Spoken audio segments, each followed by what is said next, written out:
So welcome everybody. Thank you, Summerhill, for having me here.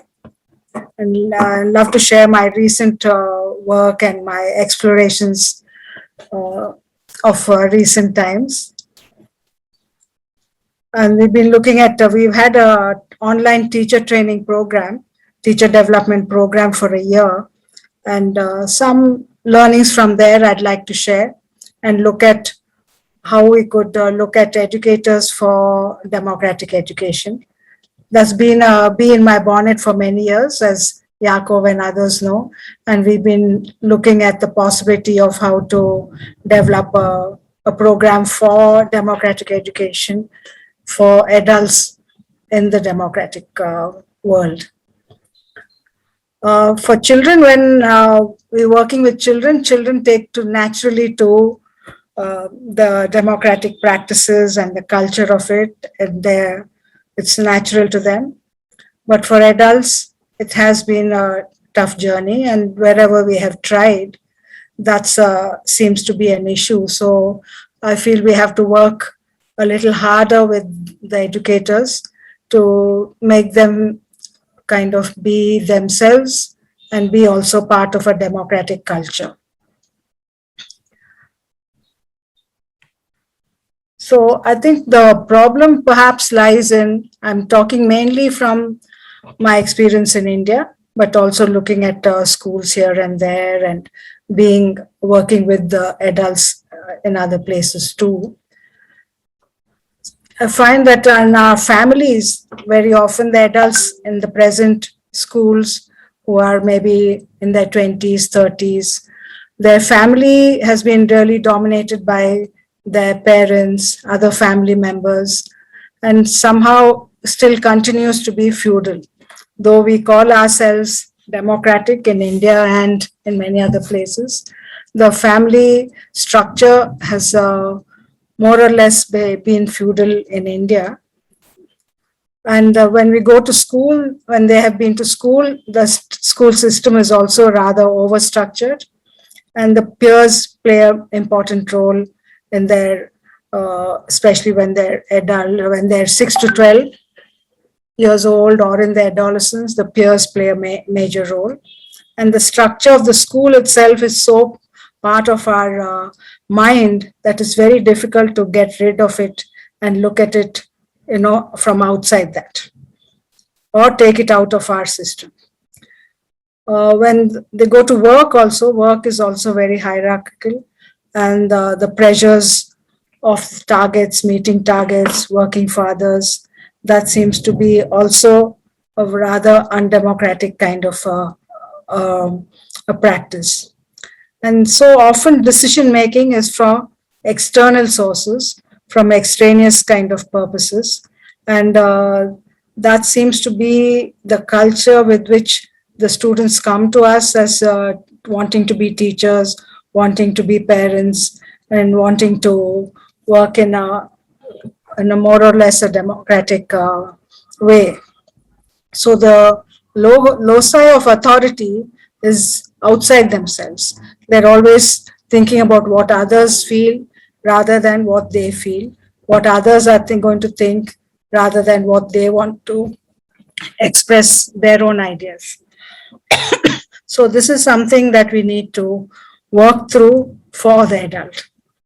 So where am I and where is my authority coming from? Can it come from myself, and can I be accountable for that?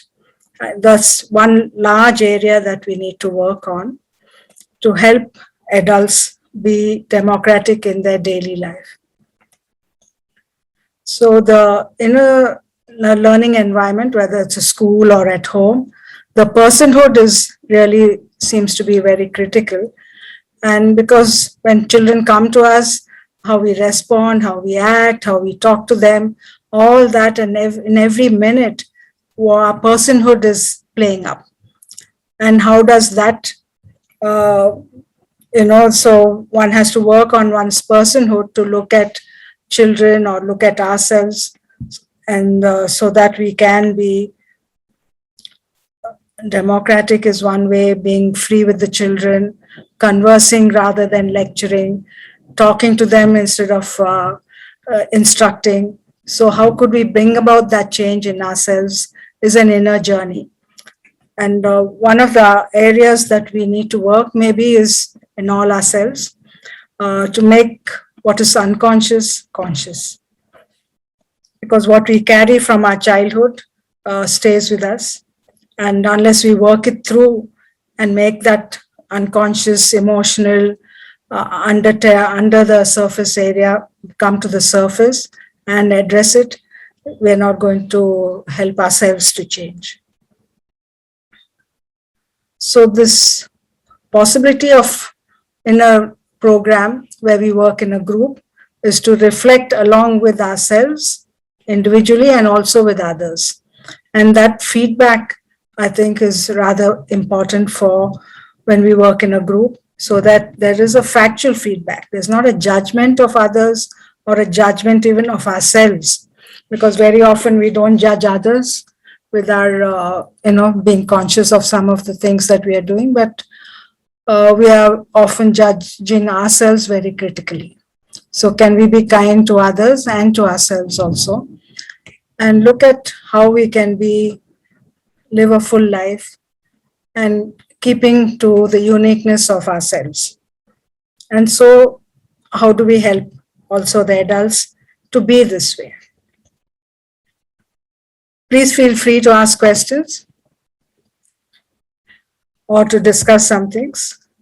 So when we reflect, I think then some things that we are not very apparent to us may be showcased in others' eyes, and if they give back feedback, I think then that helps us to be more conscious of where we are and what we are doing.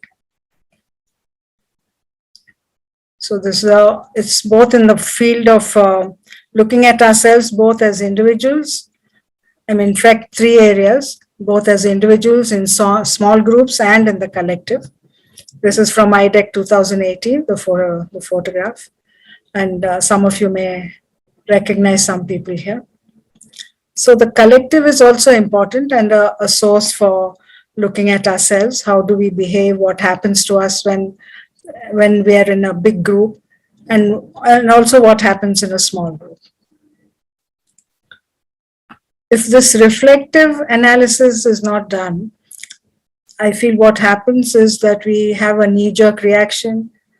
There is a lot of diffidence, suppression, self-esteem is low because of course there are positive sides, but I'm looking at some things that where we need to work at. It's not therapy as such, though A.S. Neil may say that it needs therapy from his writings, what I've read about. But it's bordering on that in a sense of to help people as adults to come out of where they are and go to their fullness of their life. So many of these surface when we look at in a classroom situation or in a learning environment and are unable to be true to their deeper self. So who am I as a person in my deep self? And can I be that with the others? I feel that's a question that we need to work on over the year. It sometimes takes more, but at least over the year, we need to work at it in different ways, not just with lecturing or talking or therapy, but in many different ways whenever it surfaces. So if we don't do this process of reflective analysis, I feel we sometimes continue to be this teacher in quotation marks, and we're all the time getting things done by children, but we are a little bit outside of that.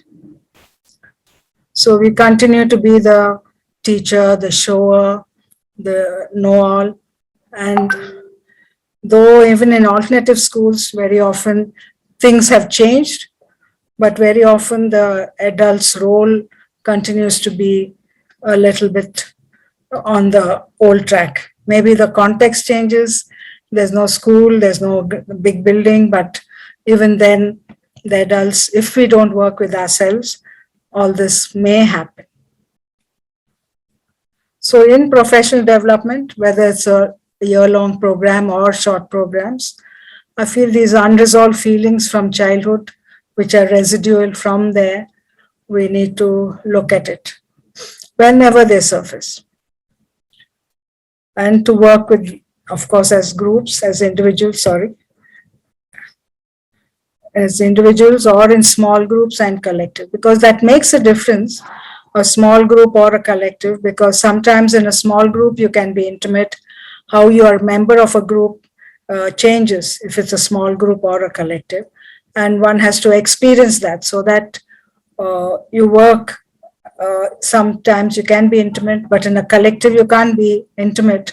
But in fact, Zoom has taught us that over technology too, we can create intimate groups, we can feel cozy, we can feel comfortable, and it doesn't have to be only face to face. So even in small groups or collective, I feel the attempt is to be open, to be direct, to be able to talk to one another and to reflect together.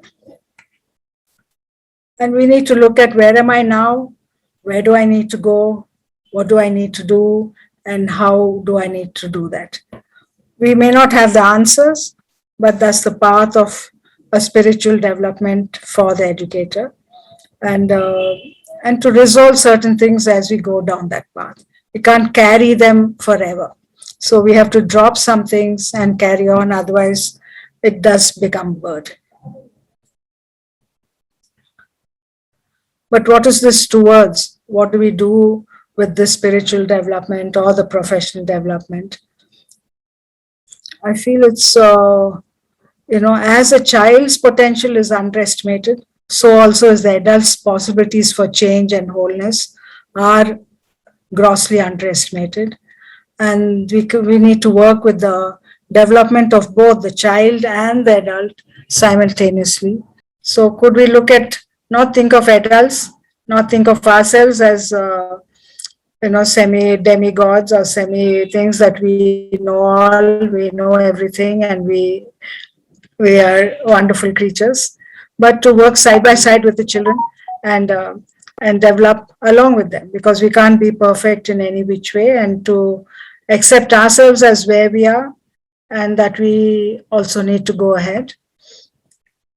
And so it can be, in the learning environment, we are both learners.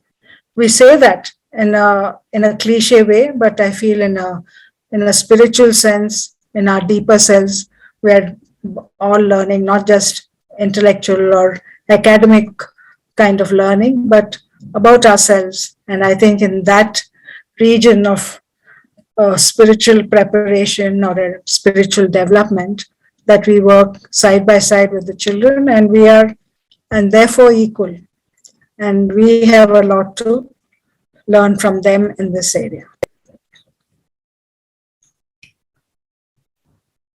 And this underestimation, I feel, is an issue with many children, many communities, many countries, where we see children that they can only do this much, and our own limitations, we limit the child. So if we just look at our own communities, I mean, can you guess how many are not going to school? We can't really call them uneducated, because I feel they learn in their life, but I'm using the usual term for that. So how many of them are not going to school? And how many that's a kind of an evident number, those who are not going to school. But those who are going to school and are undereducated, I feel those are invisible. We don't see that much. And can we make that visible, make it tangible, that how children are underestimated and undereducated? Here, education doesn't mean only academic, but in all areas, as social, academic, and emotional human beings. So those capacities are underestimated, and can we help learning and life be simultaneous, both for the educator and for the child? I feel that's the path we have to take towards scale. It's not enough to have our small schools. How do we take it forward to many more? One of the attempts we made in one of the states in India was we were able to reach, in a limited way, numbers we reached all the schools in the state, about 37,000 schools in the state, and we were able to convert the classrooms in a way that children could learn at their own pace, children could make a choice of their work, and the teacher and the child relationship was, the bond was in a way built, and the rigid structure of the classroom was broken. And that was limited in that area, but if we can extend that to reach the numbers as such in a more deeper way, I feel that's an attempt that we can all make in our own lives, in our own communities, as much as possible, which I think many are attempting. So that scale, how do we take our democratic education practices to scale so that we reach the so-called uneducated and more so the undereducated children from now onwards?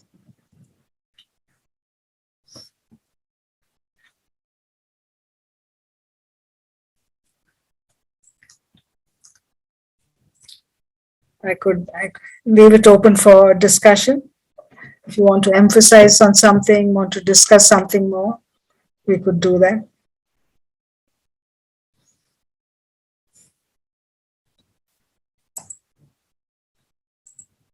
Yeah.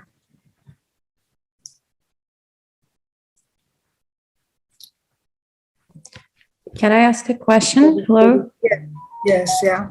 Hello, my name's Tasha. Thank you for the presentation.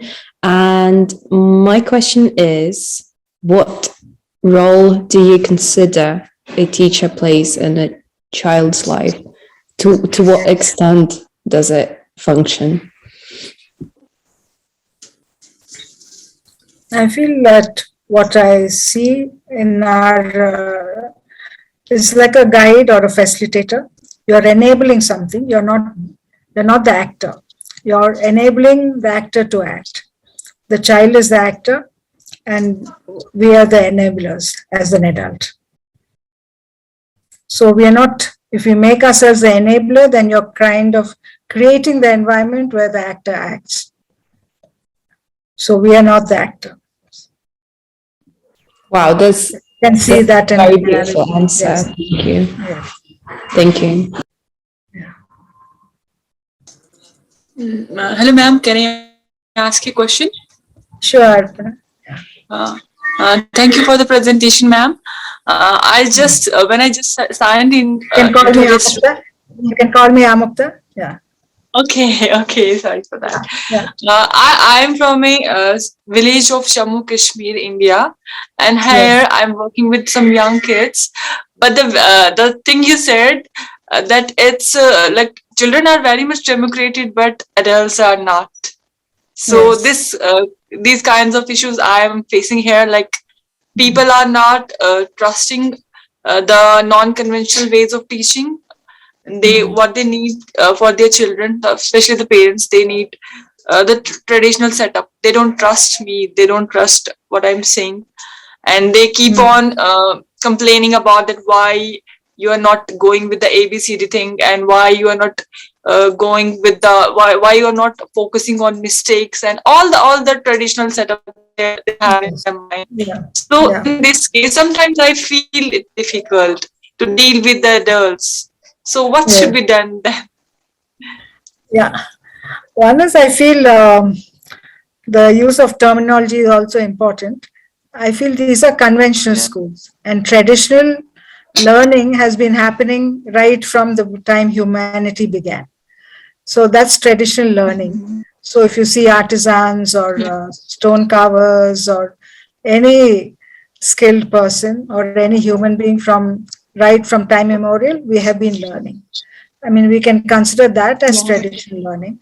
But the schooling system that we have now, I would call it conventional schooling because, and that's only some 100 years old, hundreds of years old, but not thousands of years old. Traditional learning is thousands of years old, and this is only hundreds. So we can change things. So if we take it as traditional and it can't be changed, then we face this problem also, you know. So if we say it's only now, it's only in some recent years that we've inherited this system. It's not there for time immemorial.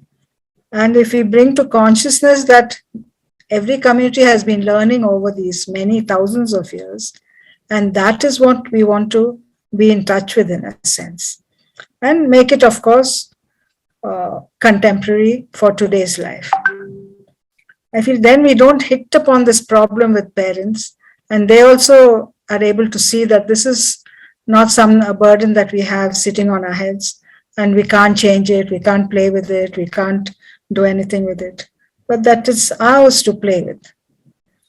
It is ours to work through and involve them. Very often, maybe we, in situations I've seen where we keep the parents out.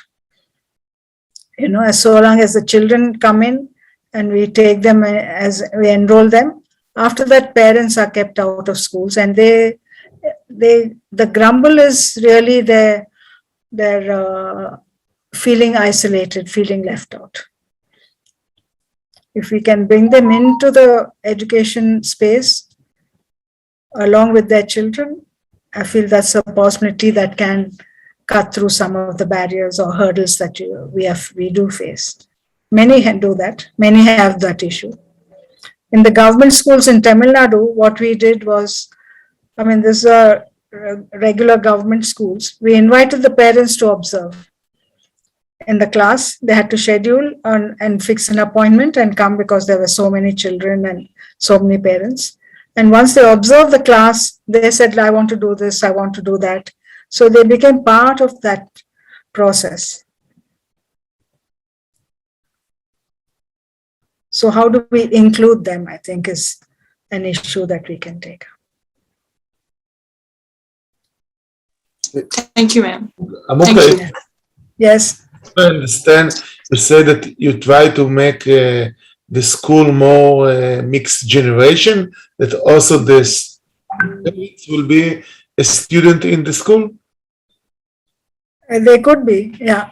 I mean, we did have that work when I was not as a student. Here in the government school, they came to learn some things, they came to teach some things. They saw that they could participate in some way or the other. But in another school where we had intergenerational learners also. And in fact, the children taught the adults sometimes.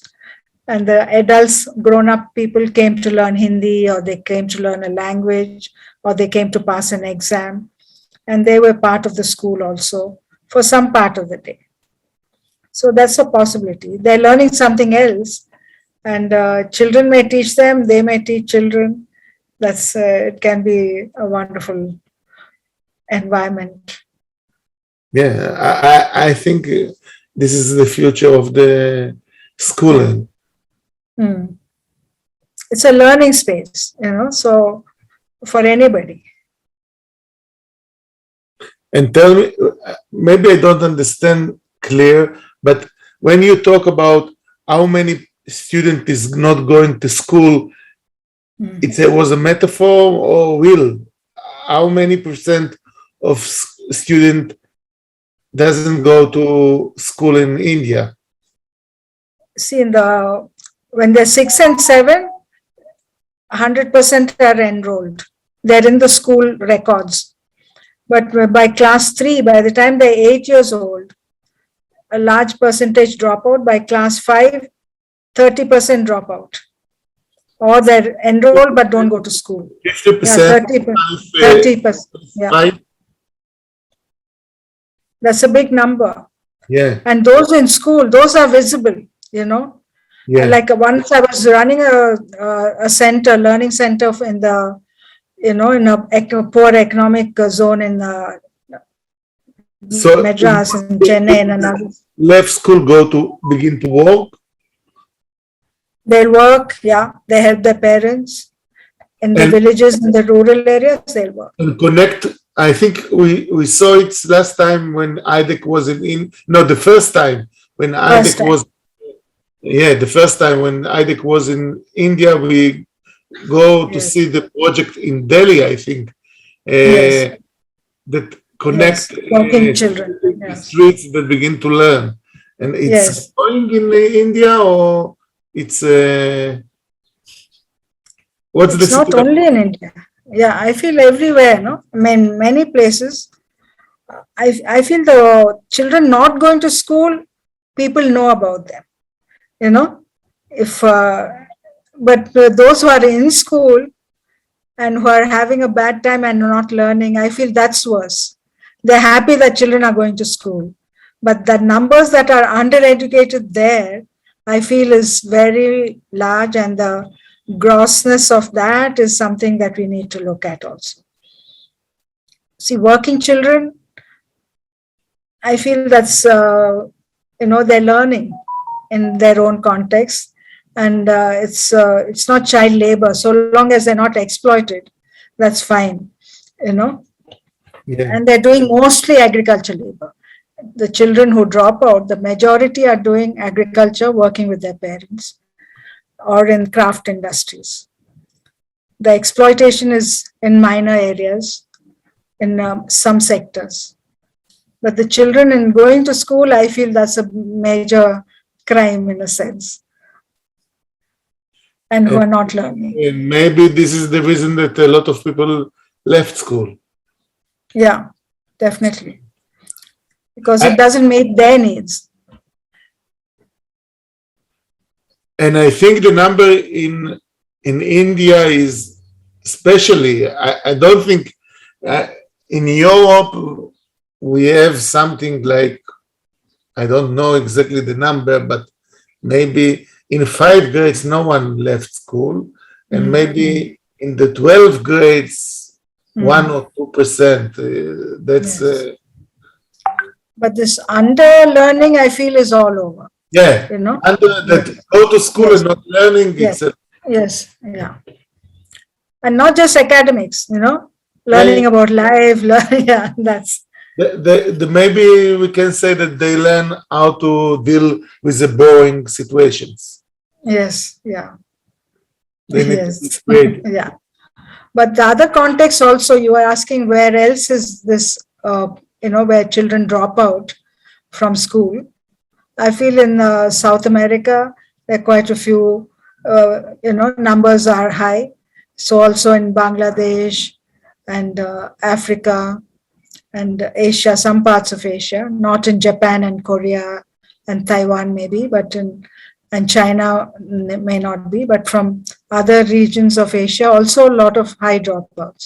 Yeah, it's exactly the population that Kageki work with them in Japan. Yeah. Yes.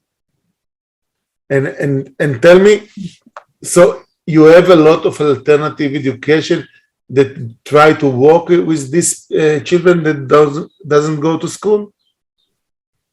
Yeah, there are a lot of NGOs who work with children who don't go to school. But that's small compared to the number of children who are dropping out.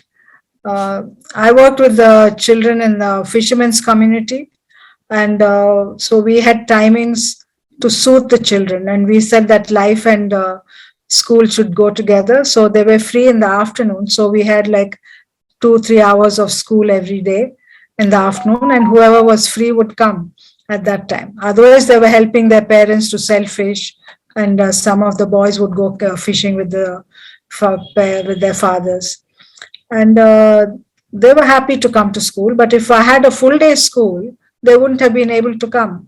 And that's what the government insists, that it's a full day school and they have to go to a full day school, which does not make it possible for them to attend school. So they have to make a choice in a way. So, And Amukta, for example, I am a student and I come afternoon to 2 hours. How it's what I'm doing at school 2 hours when I coming? How I decide what I want to learn? I have a class or it's individual? So we had, there are 2-3 situations we've had, sometimes afternoon, sometimes night. So we used to keep the materials out, the books out, and the children, wherever they were, and whatever they were interested in, they would choose. And they would pick, and we would go with the children. Because that's what we used to tell them is, choose with your heart. Look around, look at all the material and choose with your heart. And that was always a right decision, and what an adult chose for the child was usually always wrong. Wow. So the children can choose. And even in a government school, when we worked with the government program, we set up a demo school, and we used to bring children randomly from the local school, about 30 children from different ages, from class 1 to 5. And we used to have a demo class with these children. And we used to tell them that, see all this material, we used to put out all the books and the materials. Material means any kind of learning material, including a typewriter, some newspapers for cutting, magazines, all that, whatever we felt children could do some activities with and would be interested. And so we told them only 3 rules. We said, this whole class belongs to all of us, and you can work here as free as you want.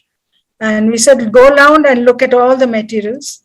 And we said the same thing, choose with your heart, and work with it as long as you want. And when you complete that, you put it back where you took it from.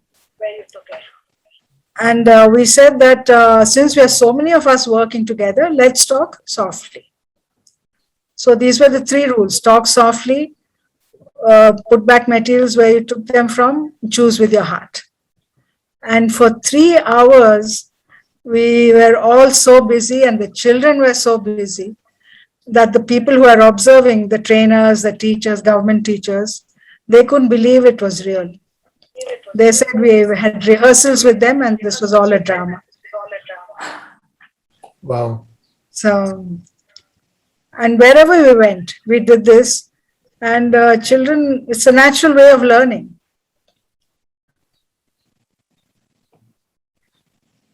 And we had to have not 1 teacher, but we had to have 5 teachers, because they were so interested to learn. And it's open from morning until the night? We had for 3 hours, because they had to go back to the government school. So we had from, say, 9 to 12. No. And then they would go back to their school. Yeah. These children also go to traditional school and also come to you? No, only in this demo school I'm talking about, where we had for the government training program to help teachers see what is the possibility of changing the whole government system. So the demo school is a classroom inside traditional school? Yes. And we took them out from there and brought them to the training place venue, and we set up a demo school for them there. But in the fishermen's community, they used to go back to their parents' house. And the other place that I don't know. You talk about the parents, they come to the demo school? Parents also come, yeah. Parents also came to observe how their children could learn.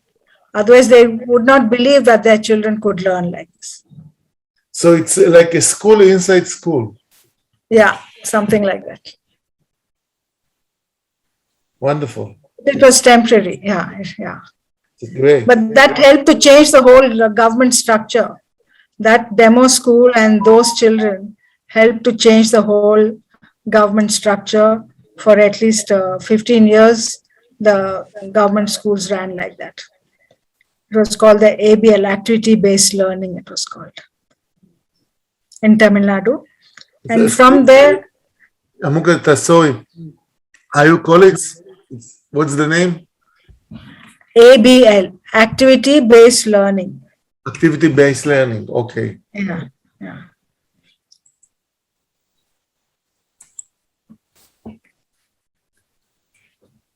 That the teachers named it that. It was not my name or anybody else's name. The teachers felt that was the name they wanted to give.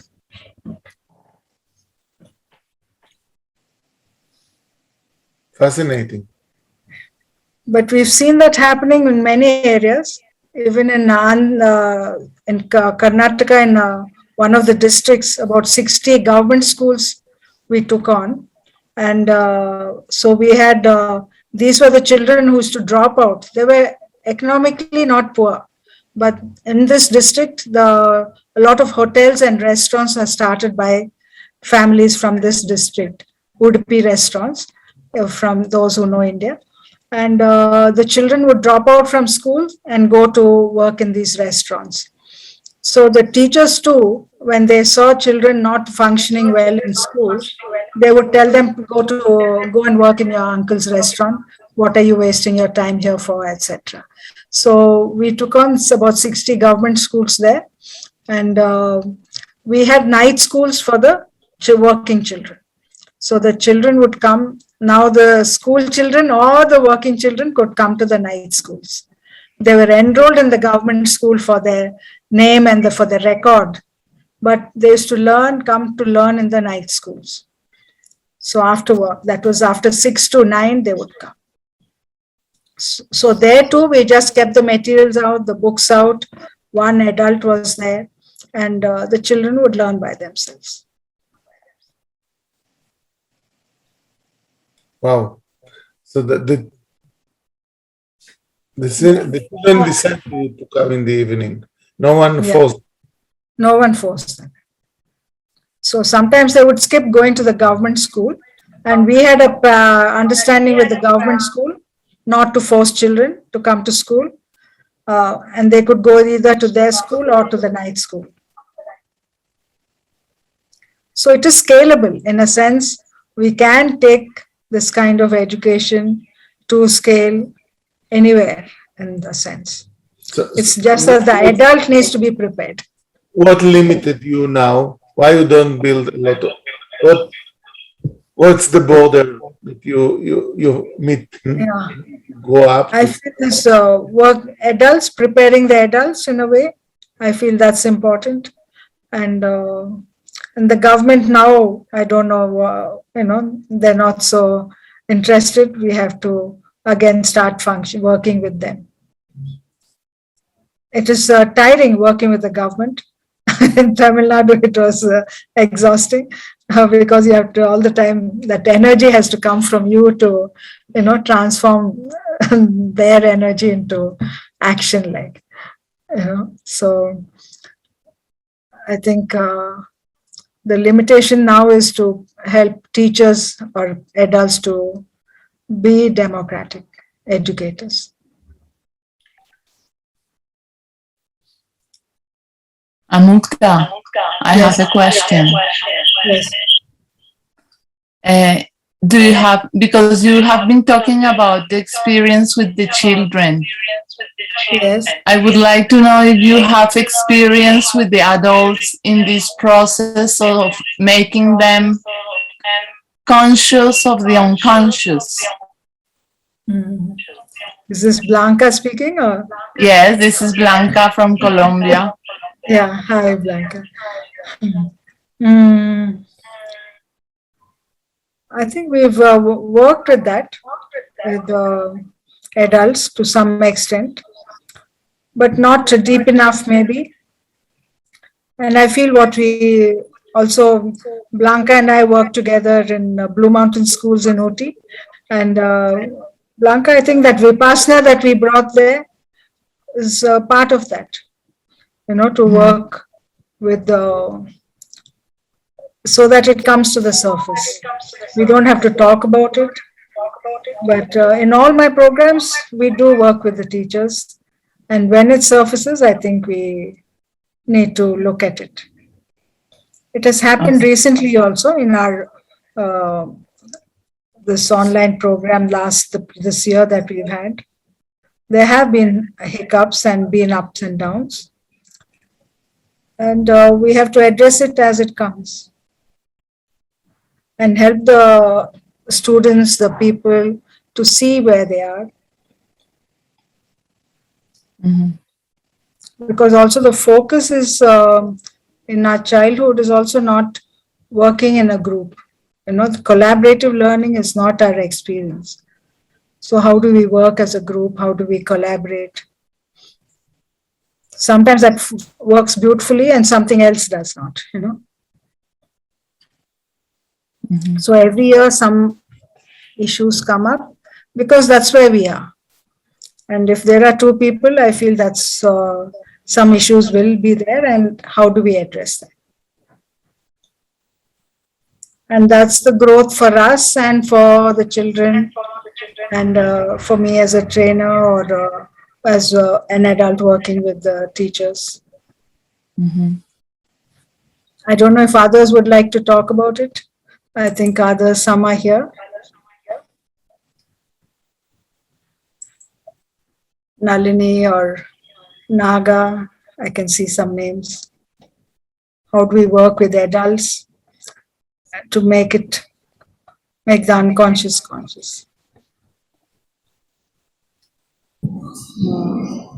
Because if I give you an example, yeah, Nalini, go ahead. Yeah.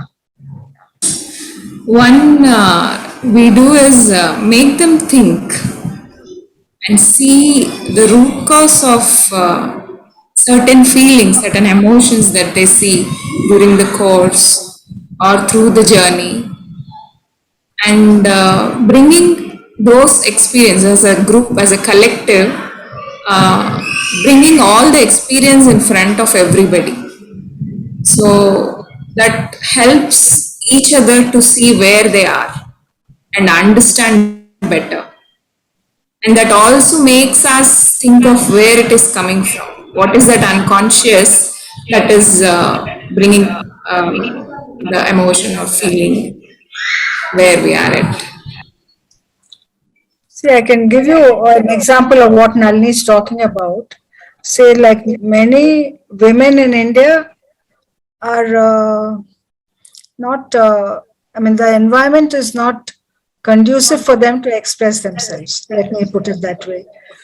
Some maybe it's a continuum.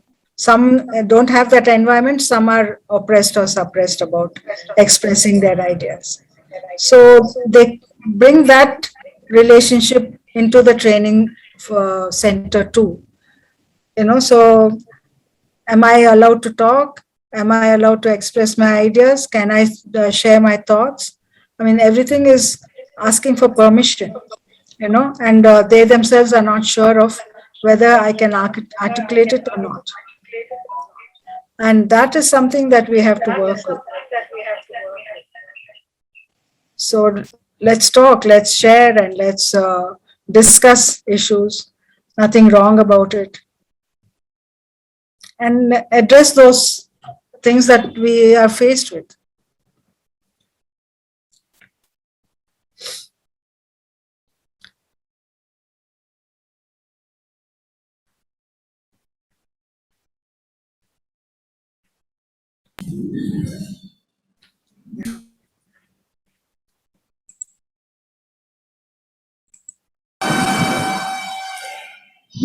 So example of that, we did one small activity of, right, when they are 6 to 7 years, what is that comes to your mind from your childhood?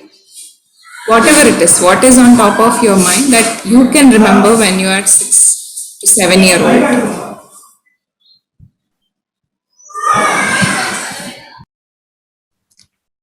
Maybe we can try that here if we have time or you're ready. Yeah. We could. So usually what surfaces are fears of, of being allowed or not allowed, and anxiety. Those are the kind of stories that come up.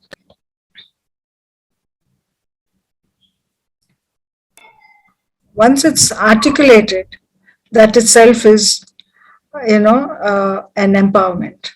I feel once it's articulated, then it's out there in the open, and then they address it even without doing too much talking about it. Which was for all of us. And it's not that we do it once, it's over. We need to do that every now and again, so that we are on, moving towards our own development as such.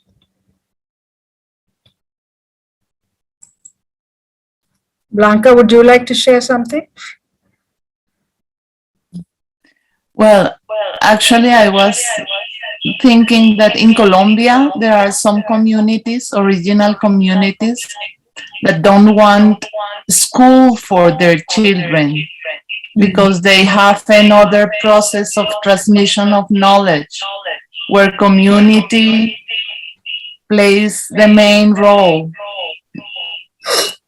And they don't want a school for the children, but the school is compulsory. So there is a very strong, there is a contradiction and there is a dilemma there. And the government and the NGOs and the financial organizations are always saying, but then these children will become working labor children. But they say, no, that's part of the process of transmission of knowledge that we have. That's our school, actually, that the children are involved in daily life activities and not in an artificial environment. So how to deal with that?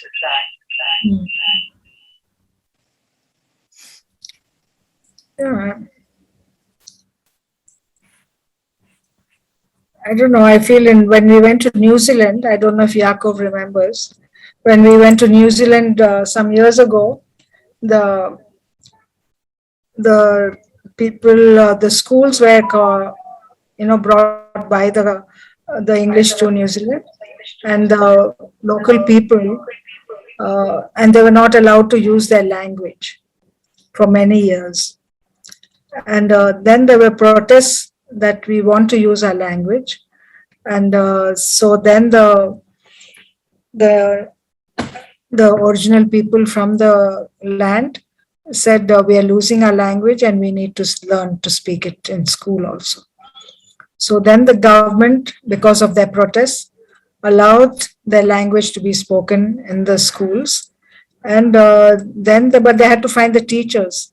By then, the children who were there didn't know the language too much. Their parents knew a little bit, but not enough. And so only the grandparents knew the language at that point of time. And so the grandparents were invited to come to the school. And they didn't have the qualifications to be a teacher. So then they were given leeway that it's okay, we need to have the language in the schools. And that was considered and made as part of the system, which I think after some years, when I looked at it again, in a few years, there were many magazines and newsletters, etc., in the local languages. So that their language, the connection to their language deepened and also spread. Yeah, I think it's connect language and culture at all, because Yes. if the basic idea of democratic education that everyone is different, so everyone need a different learning plan, and everyone can learn different. It's mix. It's connect. It's go against the idea that the core curriculum, and the core part of the core curriculum is the strong language. And we saw it also in the Amazonas when it was IDEC in Brazil, and they tried to take the core curriculum of Brazil and teach the people in the Amazonas, and they want to learn totally different things, including different mathematics, because they have different mathematics, and our mathematics is mathematics of 10, and they have the mathematics of 20. and that was very interesting. Why why we have 10 and why they have 20, and that's something that connect that everyone is different, and it's very important to keep the beautiful of the diverse of human being. Amukta, I need to go, so I want to thank you, and it was very exciting. Like every time, I miss you from this moment. Yes. Yeah. Bye. Thank you for coming in. We'll talk later. Yeah. Bye bye. Bye.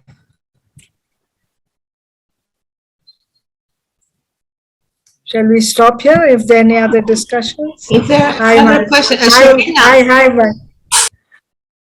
Sorina has her hand up. Thank you. Yes. Hi. Wow, it's amazing, and thank you for everything you're sharing with us. I just wanted to say that for Maria's question, so it's with the schools and the curriculum and the obligativity of the schools. It's kind of the same thing in Romania. So I was looking for alternatives when my first child just started. I mean, he was at school age, and I certainly didn't want him to go to school. And I was looking, okay, what's going on? What can I do? So obviously I looked into homeschooling at first, and I found out that it's not really legal in Romania. But then again, I found out that it's very legal to, I mean, you are obligated to have your child in a school. So it doesn't matter if your child is a distant learner. So I enrolled my kids into an American homeschooling school, umbrella school, and I just taught them what I felt, actually what they were leading me to teach them. It wasn't, I went from homeschooling to complete unschooling, and my mind was blown. I was going through a mad process. I didn't know what was going on. So so this is kind of the gate that I found, and I use it today too. I opened a small school, but all our kids are on paper, they're homeschooled. So they're enrolled in other schools. So this is the key that we found, and it's going really, really great. So if it's helpful, that's why I'm sharing. Thank you. Yeah, wonderful. I heard Maria's question exactly the other way than you did, Sorina. Exactly the opposite way. Maybe it's me. I mean, sorry, Maria, we're talking about you. I thought that it's what I understand was that it is good for the children to go to school, but their parents do not allow them to. And what can we do about that? I mean, that's different. Yeah, that's really different. I mean, especially for these indigenous communities. Yeah, it is a big dilemma. I understand. Sorry. Maria, you want to clarify? Education. Blanca? I'm sorry. I think what she meant was indigenous communities don't want their children to go to the regular schools because it goes against their culture, and they have a different knowledge system. Also, but then isn't it possible that so the schools kind of adapt like a program that's just introducing some things into the culture? It's like going to a club, you know. It's like having I go to school, for example, and I want to learn dancing, and I just go to a club, and we can offer. What you're talking about, New Zealand did that for their indigenous communities. Oh, okay. Yeah, their argument is basically that the school is a place where it's an artificial place where knowledge happens at an intellectual level, and they have this transmission of knowledge that is a process related to life. So they really don't want their children to go through this artificial process that is not at all connected to life.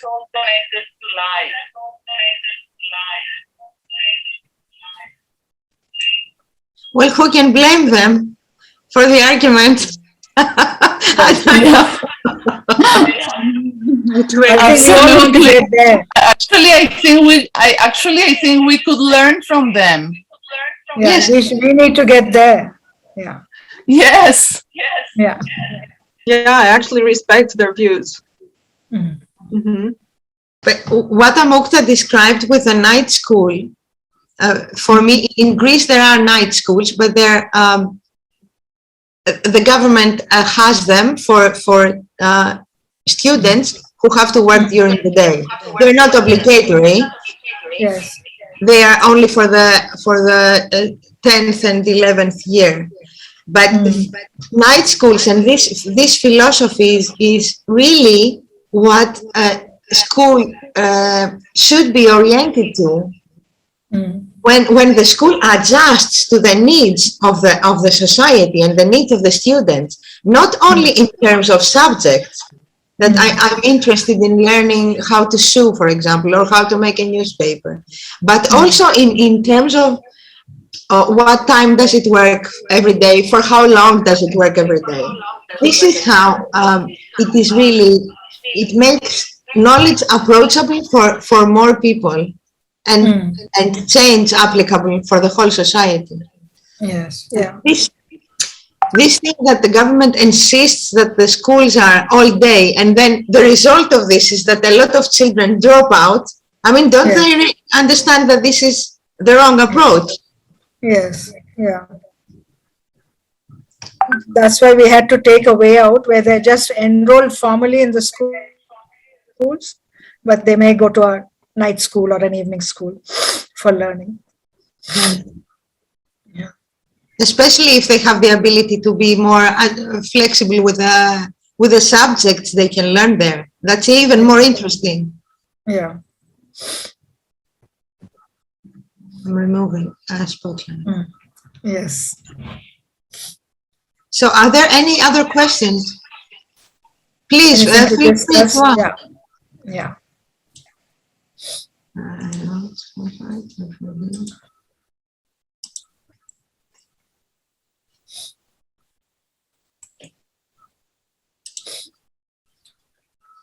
When you have something, otherwise we can.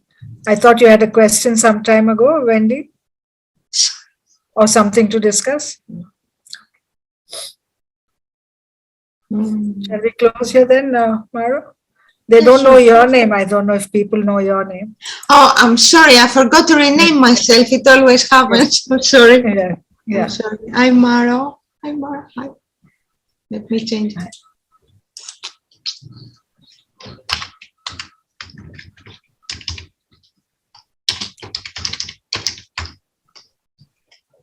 Okay. Yeah. So we're gonna let you go have some rest, Amukta, because there are a lot of talks today again. Yes. Until late night.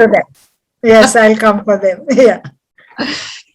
Thank you so much. Thank you. It's been so great and very inspiring also. And thank you for your time very much. Yeah. Thank you everyone for attending.